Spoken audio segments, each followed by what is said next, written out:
नमस्कार, प्रखर राजपूत को देख रहे हैं आप। आज तारीख है 2 जुलाई साल 2026 और इजराइल, फिलिस्तीन, लेबनान, पाकिस्तान, भारत समेत पूरी दुनिया की खबरों के साथ एक बार फिर से आपके सामने हाजिर हुआ हूं। दोस्तों, इस वीडियो में हम आपको बताएंगे कि ईरान और इराक के बीच इस समय एक जबरदस्त सियासी घमासान देखने को मिल रहा है और इस घमासान में कहीं ना कहीं ईरान को टारगेट किया जा रहा है। और ऐसा क्यों कहूंगा दोस्तों, इसके बारे में अभी मैं आपको बहुत डिटेल में बताऊंगा। और साथ ही पाकिस्तान के अंदर टाइम बॉम्ब मिला है और ये टाइम बॉम्ब कई सारे लोगों को मारने के लिए बिछाया गया था। हालांकि इसको फौरन डिफ्यूज किया गया, लेकिन ये टाइम बॉम्ब क्यों बिछाया गया, क्या पूरी कहानी है, इसके बारे में हम आपको बताएंगे। और साथ ही इजराइल ने अमेरिका के साथ अपने सारे कनेक्शन खत्म करने का ऐलान किया है और इजराइल के डिफेंस मिनिस्टर ने ईरान के ऊपर तीसरे फेज के हमले का ऐलान किया है। और ये ऐलान क्यों किया गया है, इसके बारे में भी हम आपको बताएंगे। और साथ ही इजराइल एक बार फिर से तुर्की के साथ भिड़ रहा है।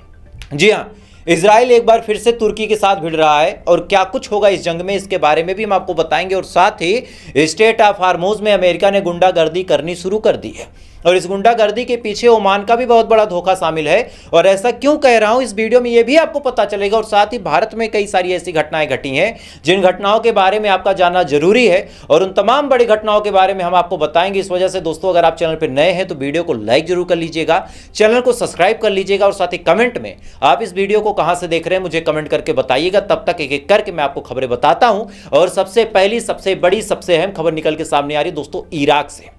दरअसल इराक के अंदर इस समय जो कुछ चल रहा है उस चीज को जब तक आप नहीं समझेंगे तब तक आपको ईरान का मुस्तकबिल समझ में नहीं आएगा। दरअसल अभी कुछ दिन पहले अपडेट आई थी कि ईरान के जो फॉरेन मिनिस्टर अब्बास अराची साहब हैं वो इराक के दौरे पे गए थे।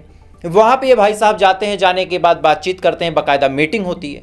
जैसे ही मीटिंग होती है उसके बाद खबर निकल के सामने आती है कि इराक के अंदर जो सुप्रीम लीडर शहीद हुए हैं हमारे आयतुल्लाह खामनेई साहब, उनकी शहादत को लेके एक बाकायदा रोड शो किया जाएगा। यानी वहाँ पे भी उनका एक टेम्प्रोरी जनाजा उठाया जाएगा और उसको लेके वहाँ पे भी मातम पसरा हुआ है। अब ये खबर दोस्तों जब निकल के सामने आई तो ऐसा लगा कि भाई साहब इराक अभी भी ईरान के साथ खड़ा है और जो इराक है वो ईरान के हर एक बुरे वक्त में साथ देगा। लेकिन इसी के जस्ट बाद दोस्तों खबर निकल के सामने आती है कि ईरान ने अपने अंदर एक ऑर्डर पास किया, मतलब अपने देश के अंदर। सबसे पहले इराक की सरकार ने क्या किया कि कई सारे लोगों को धड़धड़ा के अरेस्ट किया और जब अरेस्ट किया तो कई सारी ऐसे अपडेट निकल के सामने आई कि ये बड़े हाई प्रोफाइल लोग थे। इनको जब पकड़ने गई इराक की आर्मी तो वहाँ पे गोली वोली भी चली। इसके बाद उन लोगों को पकड़ा गया। पता चला कि ये तमाम लोग करप्शन के चार्जेस में घिरे हुए थे, बहुत ज़्यादा भ्रष्टाचार इन्होंने किया था। कई सारे सबूत तो मैंने भी देखे कि एक महिला वहाँ की मंत्री थी, उसने सोने का अंडरवियर बनवाया था। अब सोचिए, डॉलर्स उसके पास भरे पड़े थे अटैची भर भर के। इसके अलावा सोने चांदी के अंडरवियर और ब्रा वगैरह उसने बनवा रखे थे। अलग अलग जगहों पे उसके पास सोने की ईंटें थी, हीरे थे, मोती थे, जवाहरात थे। मतलब पूरा इराक में खुला लूट मचा था। और इसी के बाद ये खबर निकल के सामने आई कि सबको अरेस्ट कर लिया गया। बहरहाल ऐसा लगा कि भाई साहब ये तो इराक का इंटरनल मैटर है, कोई भ्रष्टाचारी होगा तो ये तमाम चीज़ें तो होती रहेंगी। लेकिन दोस्तों इसी के जस्ट बाद इराक की सरकार ऑफिशियली तौर पे ऐलान करती है कि कोई भी शख्स जो ईरान को सपोर्ट करता है और वो मिलिटेंट है और उसके पास अगर हथियार है तो 30 तारीख की मोहलत है। 30 तारीख तक अगर वो अपने हथियारों को सबमिट नहीं करता है तो ऐसे हाल में हम हमला करेंगे और उसके ऊपर कानूनतः कार्रवाई करेंगे। मतलब आप सोच के देखिए कि एक तरफ ईरान और अमेरिका फिर से जंग के मुहाने पे खड़े हैं। यही इराक के मिलिटेंट लोग थे जो ईरान के साथ मिलके इराक के अंदर अमेरिका के बेसिस पे हमला किया करते थे।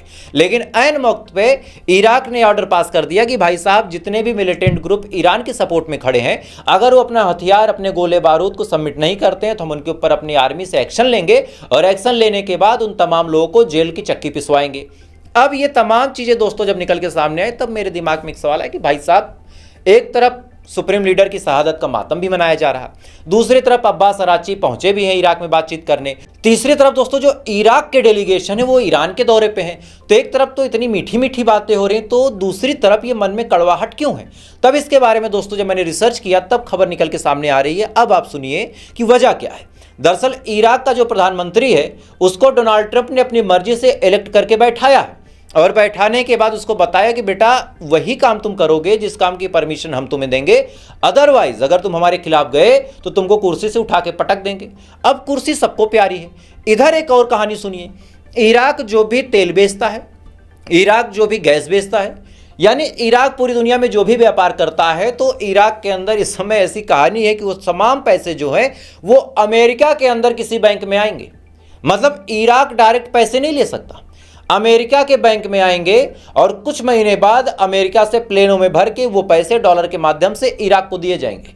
मतलब अगर आज इराक अमेरिका के खिलाफ खड़ा हो जाए तो आज के आज वो तमाम पैसे इराक के फ्रीज कर दिए जाएंगे और इराक सड़कों पे आ जाएगा। और यही वजह है कि इराक चाहे या ना चाहे उसको अमेरिका की बात माननी पड़ेगी।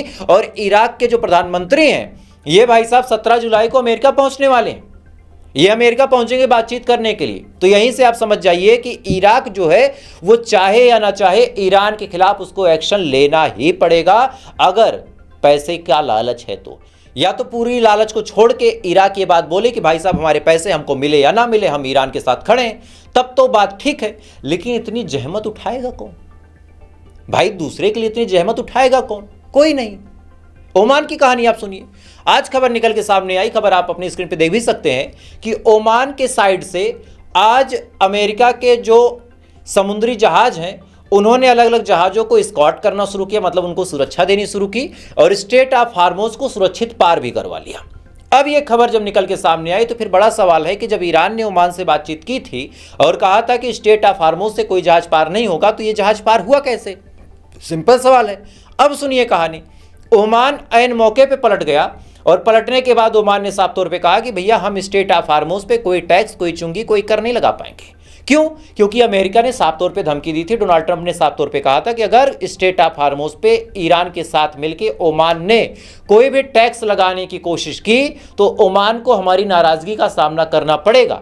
अब जैसे ही अमेरिका ने यह बात बोली, ओमान फौरन पीछे हट गया, बैकफुट पे आ गया और बैकफुट पे आने के बाद अपना समुद्री रास्ता भी दिखाया और कहा कि आप यहां से जहाज लेके जाएं, कोई दिक्कत नहीं है।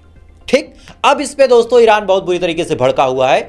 ईरान ने दोनों को वार्निंग दी। सबसे पहले वार्निंग दी ओमान को और कहा कि अगर हमारा साथ नहीं दोगे तो मिलिट्री एक्शन हो सकता है। ये ओमान को धमकी दी और ये धमकी काफी टाइम से भी दे रहा है ईरान। और दूसरी बड़ी बात ईरान ने ये बोली कि जो भी जहाज पार हुआ है, अगर गलती से उस कंपनी का कोई भी जहाज हमारी जद में आ गया तो उसको हमारी नाराजगी का सामना करना पड़ेगा और उसको एक हैवी कीमत चुकानी पड़ेगी। लेकिन फिर वही बड़ी बात निकल के सामने आती है कि जब पड़ोसी ही आपका दुश्मन हो, जब पड़ोसी ही गद्दारी पे निकल जाए तो आप क्या करेंगे? सीधी सी बात है, आपका किसी से लफड़ा हो, गांव के लेवल पे आप समझें, या फिर शहर में रहते तो वहाँ के लेवल पे समझें, आपका किसी से लफड़ा हो और आप कहें कि इसको इस गली से पार नहीं होने दूंगा, लेकिन आपका अपना पड़ोसी कहे कि तुम कौन होते बोलने वाले, मैं उसको अपने घर पे बुला के दावत दूंगा, बिरयानी खिलाऊंगा, आप कुछ नहीं कर सकते। आप कुछ भी नहीं कर सकते, क्योंकि अगर पड़ोसी गद्दार है तो आप करेंगे क्या? सेम कंडीशन दोस्तों ओमान ने कर दी है। ओमान ने ऐसी गद्दारी कर दी है, इधर इराक ने गद्दारी कर दी है कि ईरान चाह कर भी कुछ कर नहीं पा रहा है। भाई किसके ऊपर वो हमला करेगा? इराक पे करेगा, ओमान पे करेगा, कहां कहां हमला करेगा? क्योंकि सब आज डॉलर की खनक में अंधे हो गए हैं और ईरान को इस तमाम देशों ने अलहदा छोड़ के रख दिया है और ईरान अकेला है जो ईमान का परचम लहरा रहा है। बाकी सब डॉलर के आगे मुजरा करते हुए नजर आ रहे हैं। एक खबर के माध्यम से मैं आपको बहुत डिटेल में बता रहा हूं। खैर इसी दौरान दोस्तों बड़ी अपडेट निकल के सामने आ रही है डोनाल्ड ट्रंप के हवाले से। डोनाल्ड ट्रंप ने आज मीडिया के सामने कहा कि भाई साहब बातचीत बहुत अच्छी चल रही है, बातचीत बहुत स्मूथली चल रही है और 3 दिनों तक हमने जो ईरान को रेला है, इस वजह से ईरान एकदम लाइन पाइन पे आ गया।